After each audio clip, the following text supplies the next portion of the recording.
I grew up in the U.S. and I see all these people like, yeah, nuke everybody in the Middle East and kill them all. And then they have the former Secretary of State Madeleine Albright on 60 Minutes, one of the most popular news shows in the U.S. And they asked her, they said, like, there's reports that more than 500,000 Iraqi children have died as a direct result of U.S. sanctions. And she looks back at her with a straight face and she goes, it was a really tough decision, but I think that it was worth it. You know, is the price worth it? I think this is a very hard choice, but we think the price is worth it. Worth murdering 500,000 kids because of what the government did? And I apologize for crying, but it just disgusts me from my core when I see government people murdering people around the world. It's not just theoretical, these are real people with real lives.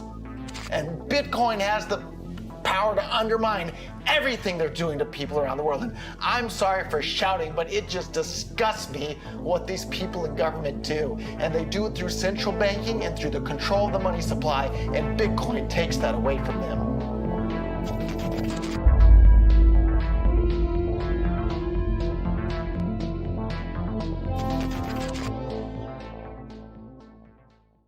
Año 2001. El corralito despoja de sus ahorros a los trabajadores argentinos y con el pasar de los años, la impresión a mansalva de dinero fiduciario vuelve a hacer lo mismo. Año 2008. Explota la última gran burbuja crediticia, dejando un enorme número de personas sin hogar, mientras los bancos reciben millonarios rescates de dinero extirpado de la clase media americana.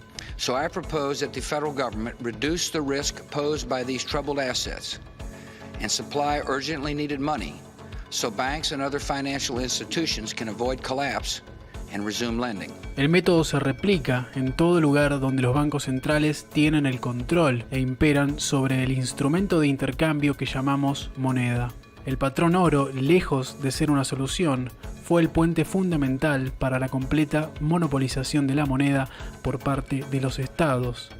The crisis that had been averted by the balancing of the budget was forced on us as bankers because all the people who had lent us money wanted it back at the same time. That was the main reason why we had to go off the gold standard.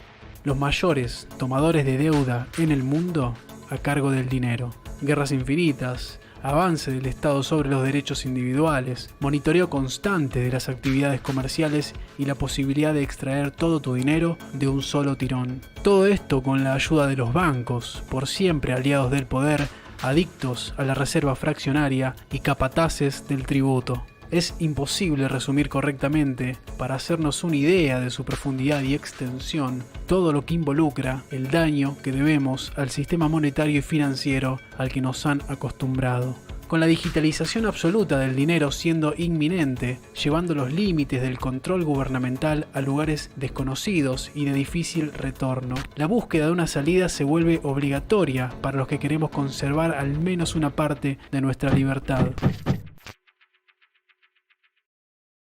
Existieron una variedad de proyectos que buscaban devolverle al dinero que usamos todos los días los atributos que hacían de la moneda una buena moneda. Después de todo, no era ningún secreto que los billetes habían pasado de ser notas de propiedad sobre una cantidad determinada de oro a papeles impresos sin ningún tipo de respaldo y que debían utilizarse por decreto. Entre estas alternativas, por un periodo de tiempo, existió un proyecto llamado eGold. eGold fue creado por Douglas Jackson en 1996 con el fin de proveer a los consumidores de una moneda digital respaldada en metales, fácil de mover y con la posibilidad de tener cuentas anónimas. Jackson entendía la diferencia entre un buen dinero y los papeles pintados que emitía el Banco Central desde el abandono del patrón oro. A pesar de su momentáneo éxito, el proyecto de Jackson se derrumbó. El gobierno venía observando el desarrollo de actividad criminal que usaba el servicio de eGold para mover dinero, y a pesar de que Jackson quería cooperar, las agencias federales ignoraron sus llamadas mientras la actividad criminal escalaba. Pueden investigar la historia por su parte si quieren profundizar, pero en resumen, Jackson recibió cargos por lavado de dinero y el juego terminó. Sin embargo, mucho había para aprender de experimentos como eGold, especialmente que para sobrevivir, una moneda que compitiera con la Reserva Federal no podría tener un único punto de ataque, como ocurrió con todos los proyectos de moneda que nacieron como empresas. La centralización y los intermediarios tenían que dejarse atrás, al menos para concretar el objetivo de la moneda independiente de manipulación y control gubernamental. Después de una etapa de cierto pesimismo en la que los proyectos de moneda digital descentralizada no trascendían, aparece un usuario del mailing list de cypherpunks bajo el seudónimo Satoshi Nakamoto. Sus primeros lectores no tenían idea de que se encontraban en las puertas de una revolución tecnológica, económica y cultural sin precedentes. En su momento ellos veían solo un nombre: Satoshi. En el año 2008 introduce el famoso white paper titulado Bitcoin, a Peer-to-Peer Electronic Cash System. Su traducción al español: un sistema de dinero en efectivo electrónico de persona a persona. No hay una sola palabra en este título que sobre. Para entender cómo se desvió el proyecto original, hay que entender cómo funcionaba Bitcoin acorde al white paper. El modelo de Satoshi Nakamoto establece los mecanismos e incentivos necesarios para que el sistema funcione acorde a su título: dinero en efectivo de persona a persona, sin intermediarios, prescindiendo de terceras partes que medien el intercambio. De hecho, hace explícito en el primer párrafo del documento: los principales beneficios se pierden si una tercera parte es requerida para evitar el doble gasto. Vale la pena aclarar que acá lo importante no es Satoshi Nakamoto, sino que el modelo que él propuso en el white paper, que defendió y fue desarrollando en sus distintas intervenciones en los foros, es correcto, tecnológica, económica y políticamente. Es el sistema indicado para dar como resultado el dinero libre, de persona a persona, sin intermediarios, que necesitamos para dejar atrás a muchas de las instituciones más nocivas y liberticidas del mundo moderno. ¿Qué hace que Bitcoin funcione acorde al white paper? Bitcoin se mantiene seguro como sistema gracias a los mineros, que están incentivados a aportar poder de cómputo a la red.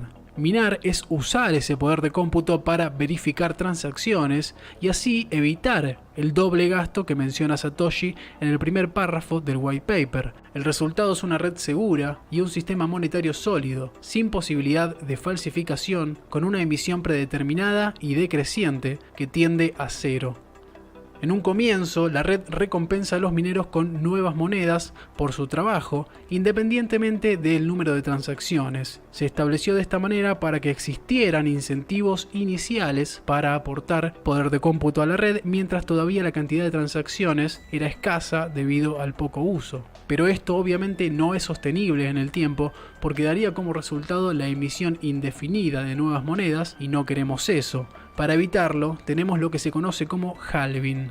El halving es el proceso mediante el cual las recompensas que reciben los mineros se recortan a la mitad cada aproximadamente 4 años. De esta manera, recorte tras recorte, la emisión de nuevas monedas es cada vez menor, lo cual garantiza la escasez. Nunca existirán más de 21 millones de unidades, cada una infinitamente divisible. El sistema está diseñado entonces para que, con el paso del tiempo y el ingreso de nuevos usuarios, cada vez menos monedas sean emitidas para recompensar a los mineros, y que en cambio el incentivo económico venga de la mano de más y más transacciones, que pagan una tarifa a los mineros por verificar su transacción.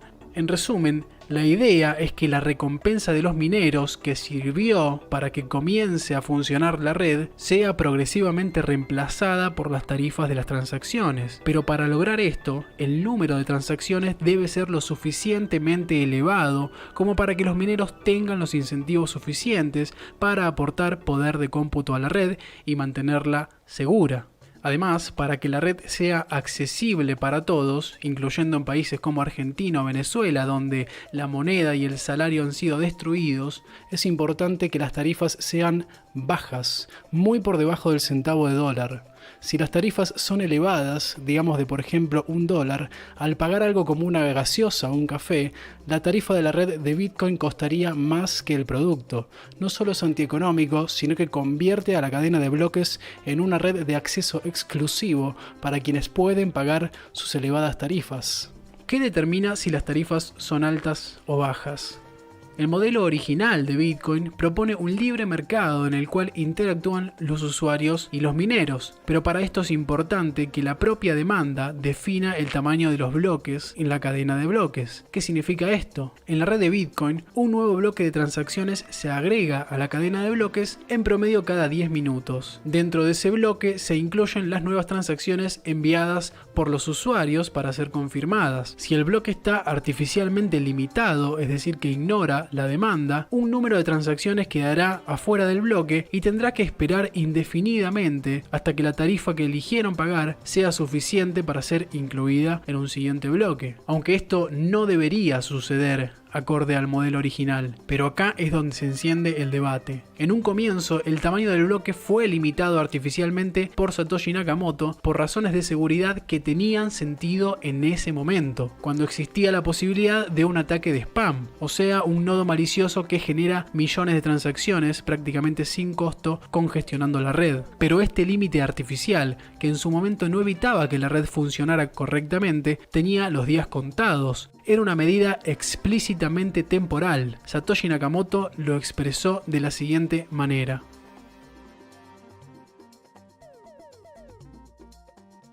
Con el crecimiento de la red y con Bitcoin ganando valor, la amenaza del spam quedó mitigada porque efectuar transacciones ya no era gratis. Aumentar el límite del tamaño de los bloques comenzó a plantearse como una necesidad. ¿Qué razones válidas existen entonces para mantener la capacidad de la red restringida a 1 megabyte por bloque? Y si las hubiera, ¿son más importantes para la viabilidad de Bitcoin que las razones para aumentar el tamaño del bloque? The thing he always said was like, no, Bitcoin can scale up. This is no problem. Right? This was like the first question he was ever asked about Bitcoin, and he explained this is no problem. So the fact that people would actually want Bitcoin to run out of capacity artificially isn't something that he would have ever planned for. El principal argumento de quienes defienden la restricción al tamaño del bloque, o sea, al número de transacciones que la red puede procesar, es que de esta manera cualquiera puede usar su computadora hogareña como nodo de la red, no como minero, sino como un simple espectador. Pero este nodo hobbyista no aporta seguridad a la red. Por eso, dentro del protocolo de Bitcoin no existe compensación económica por simplemente descargar la cadena de bloques en tu computadora sin aportar poder de cómputo, sin verificar transacciones. Aprovecho para aclarar que no es que los nodos no mineros no sirven para nada, pueden tener algún uso personal, pero no les sirven particularmente a la red.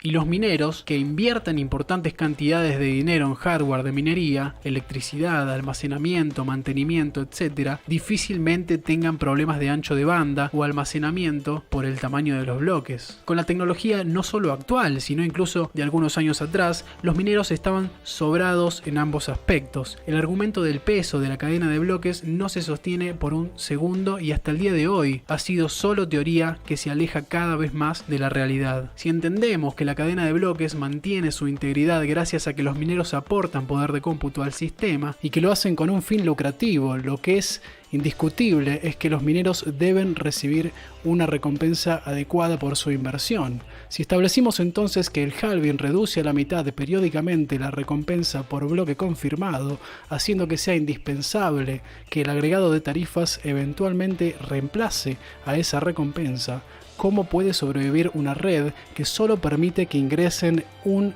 megabyte de transacciones por bloque? Para que se entienda, el límite de 1 megabyte por bloque permite que la red procese como máximo unas 7 transacciones por segundo. Para que un número tan reducido de transacciones mantenga adecuadamente incentivados a los mineros, las tarifas tendrán que ser siempre más y más altas. Recordemos que la recompensa por bloque confirmado se reduce con el tiempo hasta llegar a 0, y contar con que el precio se continúe duplicando tampoco es una alternativa. Si queremos que la red sea accesible para todos y no sea un servicio de lujo que solo pueden usar los dueños de grandes capitales, las tarifas de la red deben ser bajas, pero bajas en serio, no $3, no $2, bajas. Pero las restricciones arbitrarias del tamaño de los bloques, que condena a Bitcoin a la destrucción o al acceso exclusivo a una pequeña élite, no es un mero error de cálculo o producto de la ignorancia de los desarrolladores. Detrás de todo hay seres humanos, con intereses y objetivos concretos, círculos de influencia que una vez revelados aclaran todo el panorama. Quien valora la libertad y entiende quiénes son los enemigos de los derechos individuales, entenderá por qué los actores que se expondrán a continuación son de absoluta relevancia para entender el deliberado boicot y sabotaje de lo que fue planteado en sus comienzos como dinero libre. La adopción de Bitcoin crecía día a día en las calles, se popularizaban los carteles de "se acepta Bitcoin" y los usuarios subían videos de sí mismos a las redes pagando productos con Bitcoin en comercios. Desde aquella famosa compra de 2 pizzas a cambio de 10.000 Bitcoins en el año 2010 hasta el año 2015, el rumbo parecía claro. Con Satoshi Nakamoto ya fuera de escena, Gavin Andresen hereda las llaves del repositorio de Bitcoin y eventualmente el equipo de desarrolladores se amplía. En el año 2014 nace Blockstream, empresa que terminará inyectándose en el código de Bitcoin como un veneno disfrazado de cura milagrosa. Los involucrados.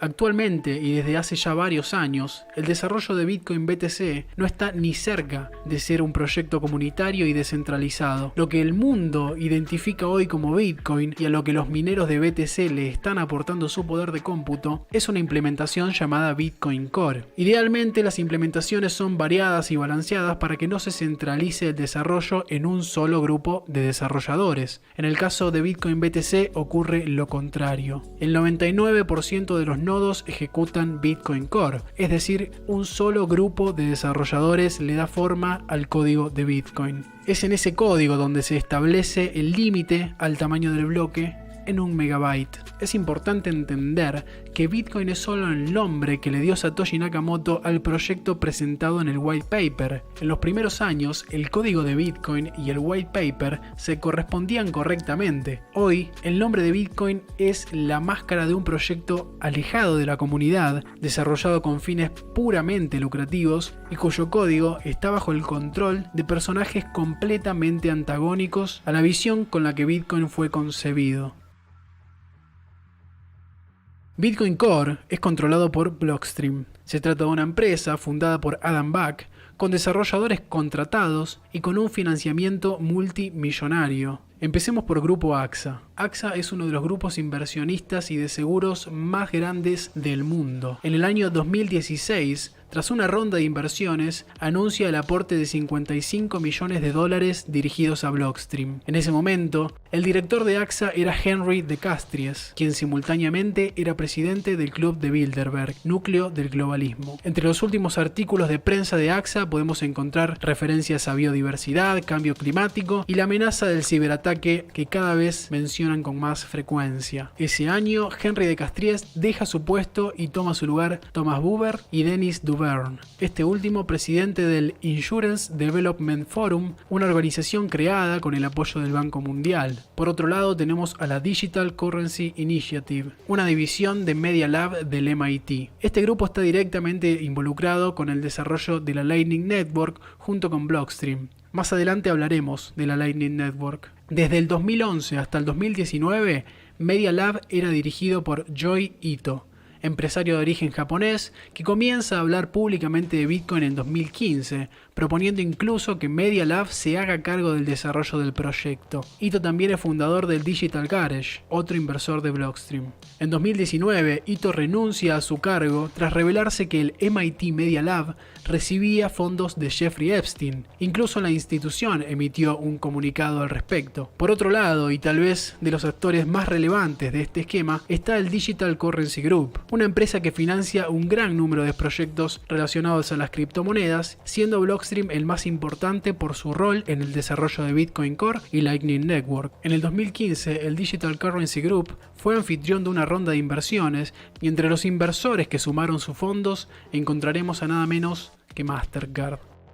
El gigante de las tarjetas lleva algún tiempo mostrando interés por integrarse al mundo de las cadenas de bloques, lo cual es irónico dado que el propósito de Bitcoin es el de eliminar intermediarios. Si alguien quiere creer que Mastercard está interesado en eliminar intermediarios, ha descubierto nuevos niveles de ingenuidad. La realidad es que, al igual que Visa y American Express, Mastercard trabaja sobre el objetivo de establecerse como custodio de criptomonedas, o lo que quede de ellas, y señalan explícitamente la importancia del KYC KYC, siglas del Know Your Customer o Conoce a tu cliente. Básicamente, que los datos y transacciones de los usuarios queden registrados y a disposición del Estado. Destaquemos a algunos personajes importantes que forman parte de la dirección del Digital Currency Group. Glenn Hutchins, miembro del Comité Ejecutivo de la Dirección Obama, de la Dirección del Banco de la Reserva Federal de Nueva York, exfuncionario de Clinton, entre otras cosas. Lawrence Summers, sirvió como secretario del Tesoro durante la presidencia Clinton y como director del Consejo Nacional de Economía para Barack Obama. El Digital Currency Group hoy tiene el portfolio de empresas relacionadas a criptomonedas más amplio y abultado del mundo, incluyendo a uno de los medios más importantes de la industria, CoinDesk. Sumado más recientemente a la lista de financistas de Blockstream, encontraremos a iFinex, dueña del exchange Bitfinex y de Tether, la stablecoin con mayor capitalización en el mundo, también conocida como USDT. Esta empresa podría tener su propio video porque es una historia en sí misma, pero voy a intentar resumirla. Según el eslogan original de Tether, el token USDT se suponía que estaba respaldado 1 a 1 por dólares americanos en una cuenta bancaria.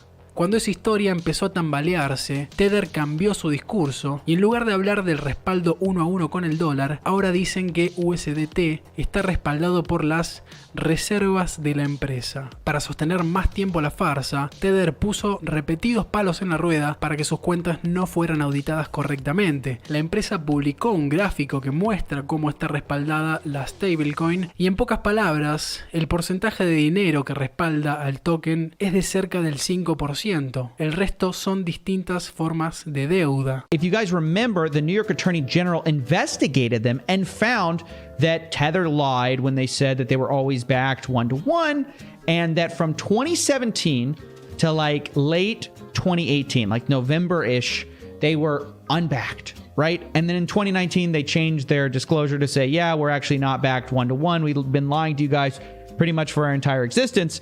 But don't pay attention to that. But what I want to draw your attention to, guys, is, okay, so this chart that I have in front of me is Tether's market cap during the time that the New York Attorney General says they were unbacked, right? The New York Attorney General says, for sure we know at this point they were lying to people. We know that they were not telling the truth, okay? So look at this chart. And I'm going to slowly take it. So this is the end of 2018, beginning 2019 here. This is when they changed their disclosure. What I'm going to do is I'm going to slide this over and you're going to see how Tether has progressed and printed money after being found to have lied to people. So watch this, watch this. This is Tether's activity since the New York Attorney General determined they lied. This is the state of affairs with crypto, guys. The people we think who might be falsely inflating the market, this is where we knew they were lying to us.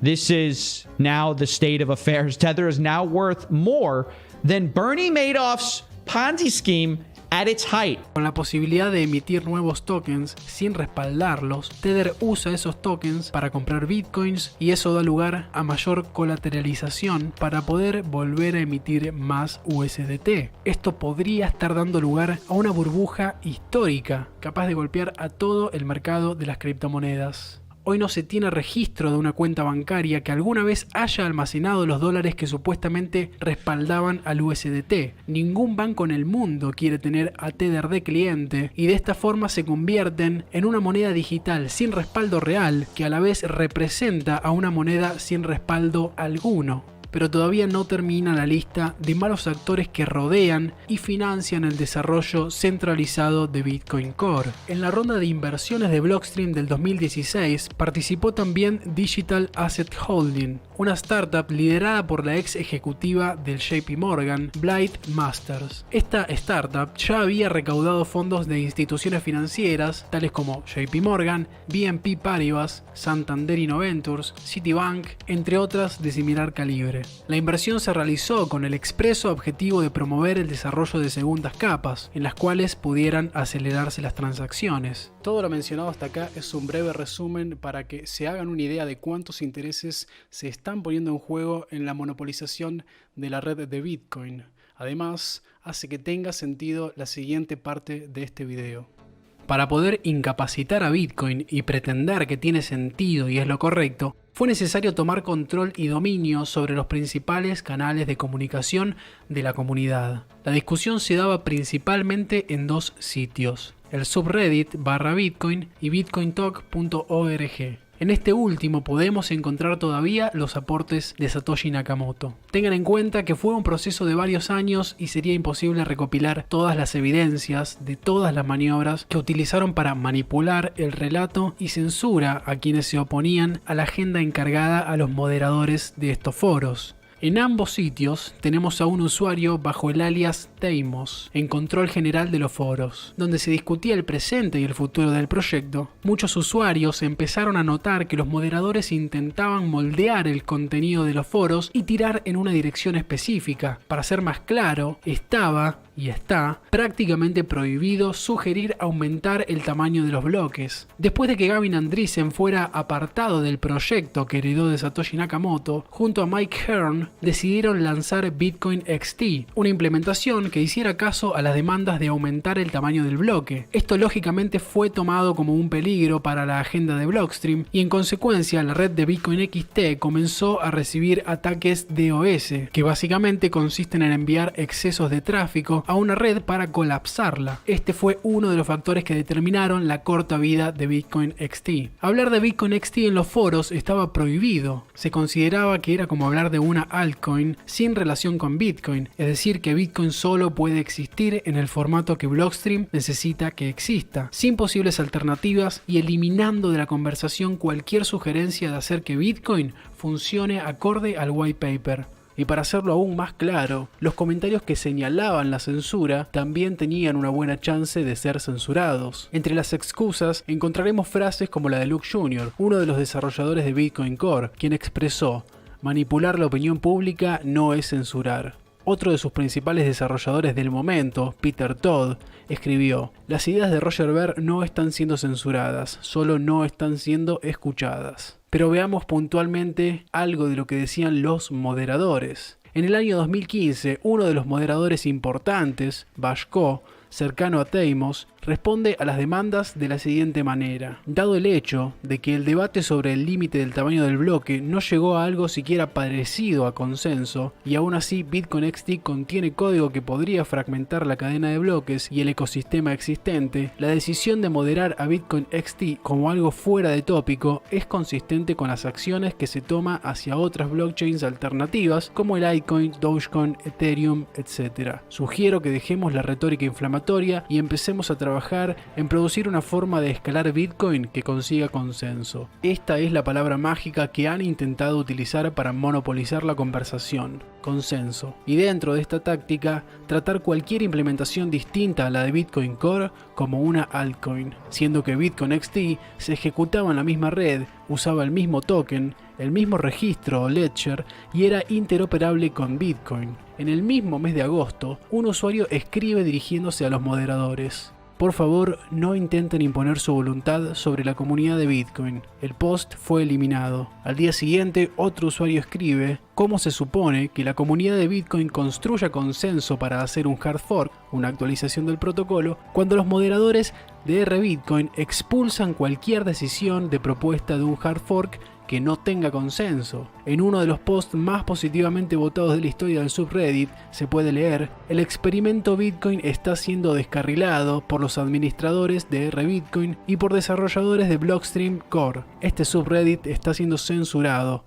Ninguna información presentada aquí es confiable. Bashko responde a ese mismo hilo. Más precisamente, yo apoyo el consenso. Intentos de moderar temas relacionados a Bitcoin XT basándose en la falta de consenso han lamentablemente escalado a censura. Incluso el CEO de Coinbase recibió amenazas de baneo por expresarse a favor de aumentar el tamaño de los bloques. Moderadores que sugirieron permitir la discusión de Bitcoin XT como propuesta empezaron a ser removidos de su rol. El administrador de Bitcoin.org sugirió reescribir el white paper y afirmar que ese es el white paper de Bitcoin. Como dije, la historia es larga y los ejemplos demasiado numerosos. Las fuentes están a disposición para que puedan profundizar en el tema quien desee hacerlo. Quienes tuvieron que abandonar el subreddit RBitcoin, entre ellos Gavin Andresen, crearon otro llamado r/BTC, hoy en apoyo a Bitcoin Cash. Proyecto que nació en 2017 con el mismo objetivo que Bitcoin XT: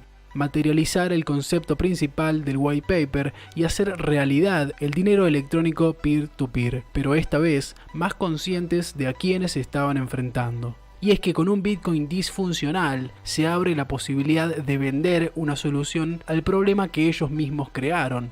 Esta solución la mencionamos hace algunos momentos y seguramente varios la tienen en la cabeza desde el comienzo del video, la Lightning Network. Sin embargo, la Lightning Network tiene un grave problema, que además de grave, es matemático. Mientras más centralizada esté, mejor funciona. La idea es básicamente la siguiente. La Lightning Network sería la red a través de la cual se hace el grueso de las transacciones y en la red principal sería donde finalmente se producen las grandes liquidaciones ocasionales. Si tenemos bitcoins sobre la red principal, para enviarlos a través de la Lightning Network tendríamos que primero abrir un canal.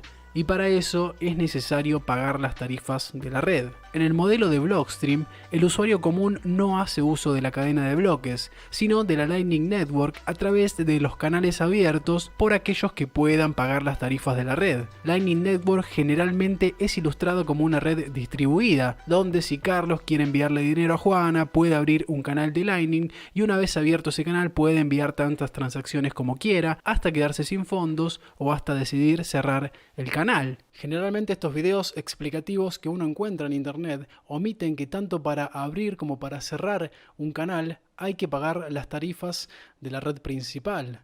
A medida que estas vayan aumentando, halving tras halving, cada vez menos personas van a poder darse el lujo de abrir y cerrar canales para poder acceder a la Lightning Network o retirar sus monedas de ahí, haciendo que el uso de la red principal sea cada vez más restrictivo, obligando a los usuarios a permanecer atrapados en la red. Por otro lado, según el modelo ideal, que en la práctica no se refleja, es fácil establecer canales de pago con cualquier otro usuario de la Lightning Network. Sin embargo, dado que en muchísimos casos no van a contar con un canal directo entre ellos, terminan dependiendo de grandes nodos para que hagan de puente.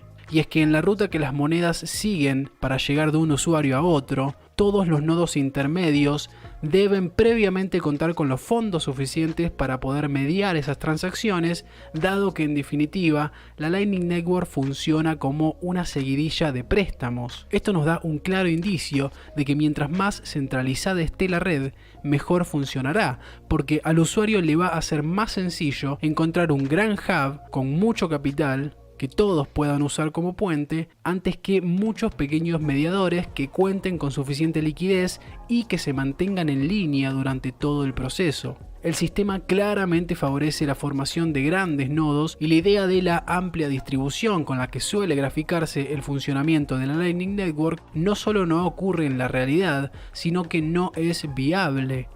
A medida que la red crece en usuarios, las rutas se vuelven más y más complejas, haciendo que cada vez sea más deseable la utilización de grandes hubs, dado que de esta manera se hace más factible establecer rutas entre los usuarios. En la práctica, el usuario común no monta un nodo de Lightning Network ni tampoco abre canales personalmente, sino que confía en un tercero, un custodio de fondos, para moverse dentro de la Lightning Network.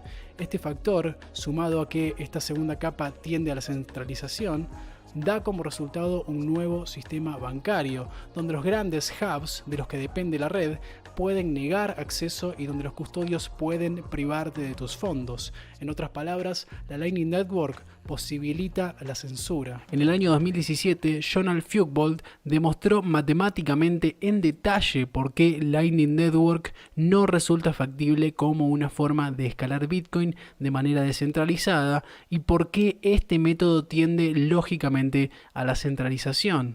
Después de años, la imagen que proyectaba Jonald se manifiesta tal cual. El artículo va a estar incluido en las fuentes, recomiendo visitarlo. Y recordemos también quiénes son los que financian e impulsan este proyecto y cuáles son sus explícitas intenciones en el mundo cripto. Y lo que no es menor, Lightning Network en ningún momento resuelve el problema de los incentivos de los mineros que mencionamos al principio. De hecho, compite directamente con los mineros de Bitcoin, porque las tarifas de las transacciones que se realizan en la segunda capa no van a los mineros mineros, sino a los dueños de los hubs. La capa principal debe obligatoriamente funcionar como lo planteamos al principio del video, al menos si valoramos la libertad económica. Y esto se logra simplemente siguiendo la instrucción que Satoshi Nakamoto dio cuando hablar de aumentar el tamaño de los bloques no significaba ninguna controversia. So run your own full node or connect to a full node that you trust. Right, but Bitcoin Cash doesn't want to do that. Bitcoin Cash supports SPV scaling. SPV scaling is what was described in the original Bitcoin white paper. So you opposed to the original Bitcoin white paper? The original Bitcoin white paper, it doesn't work. Okay, so you think Bitcoin doesn't work. Got it. Tristemente, gran parte de los interesados, simpatizantes o incluso amantes de las criptomonedas han llegado al ecosistema en un momento en el que la adopción real y el deseo de libertad han sido opacados por la ambición de riqueza instantánea y un extraño sentido de pertenencia a una supuesta clase iluminada por tener alguna cantidad de monedas en alguna cartera digital o plataforma de trading. Bajo el eslogan reserva de valor, se aplaude la idea de no usar tus monedas y de celebrar cuando la red se encuentra prácticamente inactiva. So at the end of the day, I think there'll be know your customer this, there'll be anti-money laundering that, there'll be some tax regulations, there'll be some back and forth over what you can do, there'll be concerns about privacy. That's why I look at Bitcoin and I think, it's pretty clear. If the use case is store of value, well, like 7.8 billion people on Earth need a store of value, and probably the value of that is $100 to $300 trillion, right? That's enough. That's good. If the use case is currency, replace the dollar and the euro, that seems like that's just intentionally inflammatory. We don't need to replace the euro and the dollar. The bankers are going to be upset about replacing the euro and the dollar. I don't think it's going to happen, and not in the next decade or 2 decades, so we don't need to get wrapped around the axle on that. And if the use case is medium of exchange and payment, like we don't really need to pay for a pizza with it. We don't need to pay for a Starbucks coffee with it. I mean, that's already solved by Alibaba and PayPal and Square and Apple Pay and Amazon and Google Pay, and it's, they can be regulated, and Visa and MasterCard. So you can leave Visa and MasterCard alone. You can leave the dollar and the euro alone. We can agree to pay taxes. We can not thumb our nose at regulators. Bitcoin bajo este modelo representa una amenaza para los bancos centrales, tanto como el dinero de algún juego para celular. Sin embargo, los problemas que Bitcoin fue diseñado para resolver no solo persisten, sino que se han agravado sustancialmente. La invasión a la privacidad, la censura, la inflación y el control han ido en aumento de la mano de las nuevas tecnologías e impulsadas por las nuevas crisis que el Estado crea y luego finge resolver. Es por esto que el proyecto de Satoshi Nakamoto sigue vivo en Bitcoin Cash. Después de la experiencia de Bitcoin XT y con la certeza de que no se iba a dar marcha atrás con el proyecto de Blockstream, en el 2017 nace una nueva actualización diseñada para escalar como estuvo previsto desde el principio, admitiendo que el tamaño de los bloques se adapte a la demanda. Se lo diferenció del protocolo de Blockstream dándole el nombre de Bitcoin Cash. Para su desarrollo tuvieron un rol importante miembros de implementaciones ya existentes, como la ya mencionada Bitcoin Unlimited. Algunas características importantes que hacen de Bitcoin una buena moneda y que fueron tenidas en cuenta en la versión Cash. Red confiable y predecible. Con el modelo distorsionado de Core, las tarifas son altas e impredecibles, y las transacciones pueden demorar horas o incluso días en confirmarse. En el modelo original, que sigue la versión de Bitcoin Cash, al ampliar la capacidad de la red, permite transacciones instantáneas y con tarifas sumamente bajas. Bitcoin Cash es un sistema de dinero peer-to-peer. El relato del oro digital o reserva de valor no tiene sentido. Si la red pierde utilidad, cualquier percepción de valor está construida puramente sobre la proyección de que el precio siga subiendo a medida que más personas compren. Bitcoin Cash sí funciona como dinero peer-to-peer y su valor descansa tanto en la escasez de unidades monetarias como en su utilidad. Escalar en la cadena de bloques principal. que a tanta gente no le preocupe saber que con el aumento de las tarifas no van a tener acceso a la red, o que con las tarifas actuales incluso ya se deja fuera de la red a una parte importante del mundo, es un indicio de que muchos interesados en Bitcoin BTC tal vez se hayan olvidado de que la red se suponía que iba a ser de libre acceso para el mundo entero y no exclusivo. Bitcoin Cash tiene capacidad para asimilar nuevos usuarios indefinidamente y seguir funcionando de la misma manera, con tarifas bajas y transacciones instantáneas, manteniendo el esquema descentralizado que hace que la red sea resistente a la censura. La comunidad de Bitcoin Cash está tan activa como sus desarrolladores. Gracias a eso, hoy contamos con un modelo perfectamente escalable, con desarrolladores que estuvieron involucrados desde los comienzos de Bitcoin, con alta compatibilidad debido a que parten de la misma cadena de bloques, protegida por un proyecto Proof of Work que mantiene la red segura y descentralizada, con early adopters participando en la comunidad, con herramientas eficientes para la privacidad, con la posibilidad de crear contratos inteligentes gracias a Smart BCH y con un ecosistema sólido de gente comprometida con llevar a cabo un cambio real en la vida de las personas. La primera vez que escuché hablar de Bitcoin fue más o menos en el año 2015. Al principio creía que se trataba de alguna forma de dinero digital privado, similar al caso de eGold. Toma tiempo realmente entender qué es un sistema descentralizado de dinero en efectivo y por qué es una herramienta tan valiosa. Cuando la idea ya se había formado en mi cabeza y entendí lo que significaba Bitcoin en el contexto económico y político de ese momento, hoy fuertemente agravado, me volví insoportable al respecto y en todos mis círculos lo mencionaba. Entre mis amigos y conocidos libertarios se me hacía muy fácil y emocionante hacerles saber que había una forma de dinero que podía cambiar todo si comenzábamos a usarla y expandir su uso. El tiempo pasó y la adopción se siguió haciendo esperar.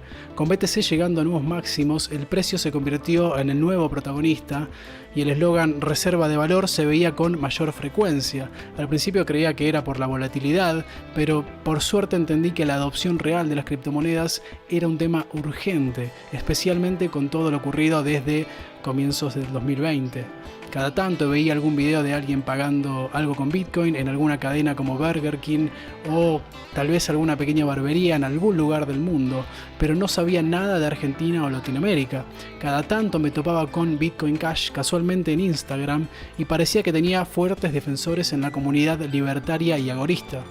Con lo que me decidí a investigar y terminé conociendo gente muy metida en el tema y bueno, pasaron algunos meses y aquí estamos. Si bien no fue para nada placentero enterarme de que la versión de Bitcoin que yo promovía hasta ese entonces era en realidad algo muy alejado de lo que yo creía estar promoviendo, al mismo tiempo me dio algo de alivio entender finalmente por qué la adopción no avanzaba. Eventualmente me tuve que recordar a mí mismo que el precio es un factor de último orden y la comunidad de Bitcoin Cash me ayudó a verlo claramente. Hoy un grupo de Bitcoin Cash es indistinto de un grupo de libertarios consecuentes con sus ideas, que quieren abandonar un sistema monetario para la guerra y para la ingeniería social. Bitcoin Cash es simplemente la mejor herramienta que hemos encontrado para lograr ese objetivo. Mientras BTC sigue trabajando en un modelo que tiende a la centralización en manos de corporaciones y que eventualmente podría separarse completamente de la cadena de bloques, repitiendo el ciclo que ya cumplió el patrón oro. Mientras siguen distrayendo a los holders con nuevos precios máximos y nuevas rondas de inversión, la comunidad de Bitcoin Cash trabaja por la adopción que se suponía que iba a ser desde un principio, hablando con comerciantes, acercando esta herramienta a más personas en un contexto donde es tan necesario. Al fin y al cabo, Bitcoin es una herramienta para los individuos, y yo como individuo ya elegí qué versión se corresponde mejor con mis ideas. El modelo de Blockstream está diseñado para recibir nuevos inversores corporativos y crear mayores custodios. El modelo de Bitcoin Cash está diseñado para recibir nuevos usuarios y brindar al mundo una herramienta en favor de la libertad.